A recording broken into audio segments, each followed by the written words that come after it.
আসসালামু আলাইকুম, welcome to my YouTube channel and Facebook page. আজকে আমরা আপনাদের দেখাবো কি কারণে কালার বাট মুরগির গুঁড়ি পরিষ্কার করতে হয়। তাই পুরো ভিডিওটা দেখতে থাকুন এবং চ্যানেলটি সাবস্ক্রাইব করে আমাদের পাশেই থাকুন। শুরুতেই বলি, গুঁড়ি পরিষ্কার করার কারণ হলো যে মুরগির বাচ্চাগুলো যে আদার পানি খায় এবং যে পায়খানাগুলো করে, ওর কারণে গুঁড়ির ভিতরে এক ধরনের গ্যাস হয়। তাই আমরা এই গুঁড়িগুলো পরিষ্কার করি।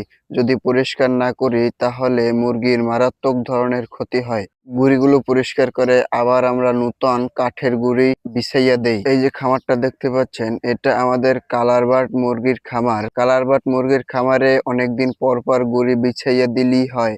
আর ব্রয়লার মুরগিতে প্রতি সপ্তাহে একবার করে পরিবর্তন করা লাগে, কারণ ওরা আদার পানি খায় বেশি এবং পায়খানা করে বেশি, যার কারণে গুঁড়ি ভিজে যায় এবং তার ভিতরে গ্যাস তৈরি হয়। এ কারণে ওদেরটা খুব তাড়াতাড়ি পরিবর্তন করা লাগে। এখানে আমি মাত্র এক বস্তা গুঁড়ি বিছিয়ে দিছি, কারণ হলো ওদের সব গুঁড়ি ভিজে যায় নাই এবং নষ্ট হয় নাই, যার কারণে এক বস্তা গুঁড়িতেই হয়ে গেছে।